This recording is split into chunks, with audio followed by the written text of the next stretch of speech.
Hello, I'm Dunk Dinkle, and this is not a State of the Alliance address.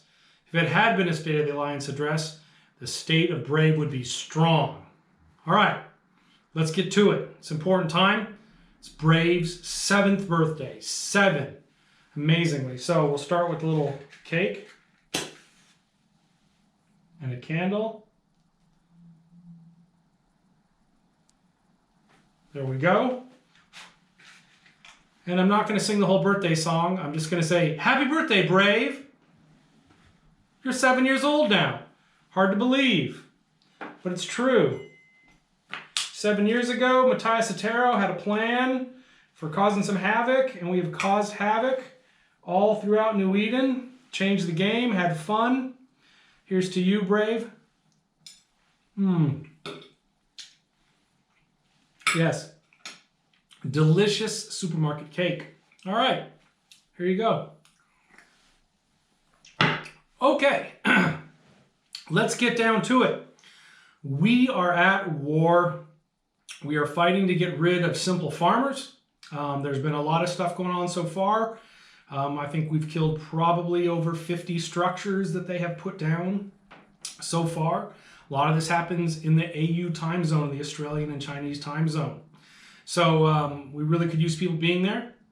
We want you to show up.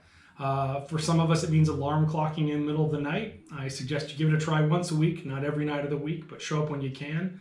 There's capital action. There's all kinds of fleet action. We have lots of friends showing up to help us with this.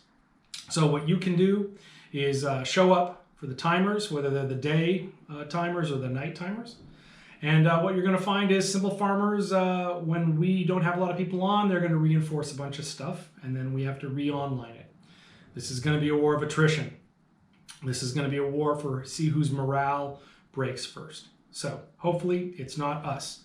So here's to the war effort and everyone that's participating. All right, let's talk about simple farmers and what it means to fight them. Simple farmers are a group of smart and resourceful people. They punch above their weight, but we can handle them. But don't underestimate them. They will not hesitate to take advantage of a weak point, and they have bat phones to plenty of people to come and beat us up. So be brave, not foolish. Brave, not foolish. Okay. All right, let's get on to other non-worry topics.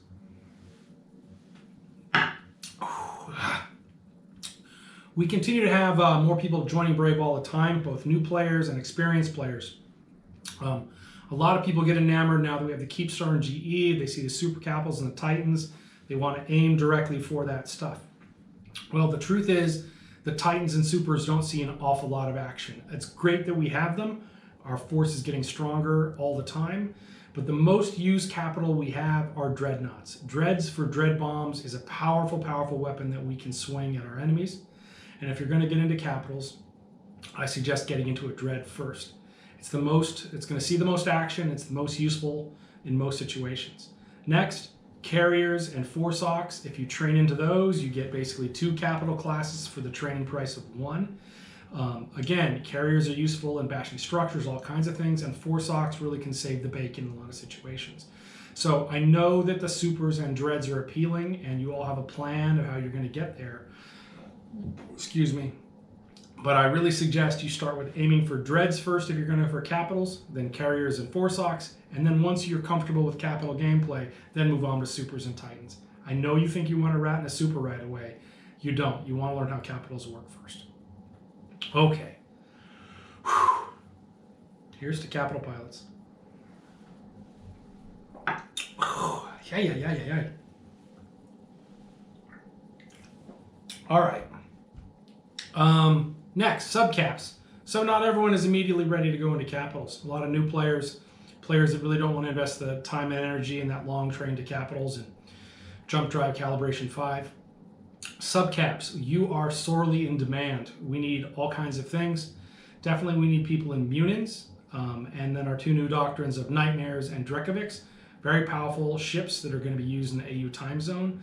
You can't go wrong training for those mainline DPS ships. They're really good. Now, for some of those trains, it's a long way away for some people. So don't get too caught up, and if you can't fly a Munin, you can't help. That's just not the case. You hear a lot in comms about, hey, if I don't know what I can fly, and they tell you to fly tackle. Well, you can fly tackle, and it's useful. But the other things that you should really think about if you're a new pilot is getting into some of the E-war ships. You have ships like the Mollusk with sensor dampening. You have the Vigil with target painting. You have the Griffin with some ECM. All of those are huge game changers. A single frigate flown by a new pilot can take out the effectiveness of a, million or a billion ISK Loki if it's flown right. So don't hesitate to join up into these fleets. If you're still flying frigates, there's plenty of E-war frigates you can fly that will make you super valuable to the FC. So here is to the SubCap pilots.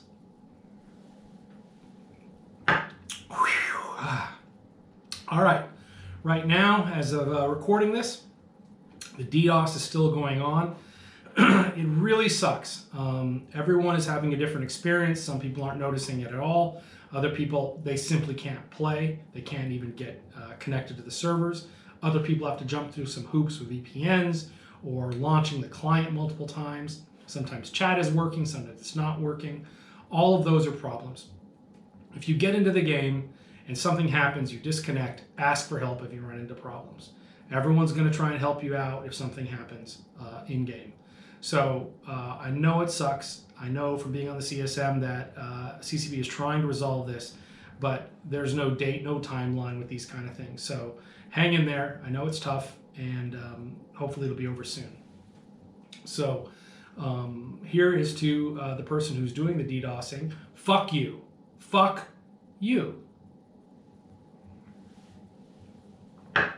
Whew. Getting a little sloppy here on number 6. All right. Trying to wrap it up here. FanFest is coming, and I really suggest if you can get to FanFest, you go. It's an amazing time in Reykjavik, Iceland. I will be going again this year. A lot of people from Europe will be going. I encourage you to go if you can put in your means. If you can't afford going to Reykjavik, there are probably going to be some local meetups coming near you, and you should go to them. I know a lot of people are kind of shy and introverted and that kind of thing, but really, going to these meetups is a lot of fun. Meeting up other people who play EVE, you realize we're all part of one big EVE family, and that a lot of the in-game rivalries drop away, and you're just hanging out with a bunch of nerds. You can talk about stuff you don't really talk about in your real life very much. So you should attend. Also, hopefully we're going to get some new t-shirts sorted out for the events. Won't be so specific event oriented that you can wear to different events, different times, local meetups, all that kind of stuff. So I think I've run through the list of things to talk about today. Happy birthday, Brave. It has been an amazing 7-year ride. Hard to believe from those first days in Heck and Rahadalon that now we are flying Titans and Supers, that we're flying Capitals, that we're flying SubCaps, that we're holding space. Is absolutely astounding. So congratulations to every person who's been a part of Brave over the last 7 years, whether you fly with us now or you flew with us in the past. You've helped shape this into an amazing community. And to everyone else in EVE who we have fought against, who we have fought alongside with, it's great to have you all in the game. This is the most amazing game there is on the planet right now. So for now, I will say stay classy, have fun, and be brave.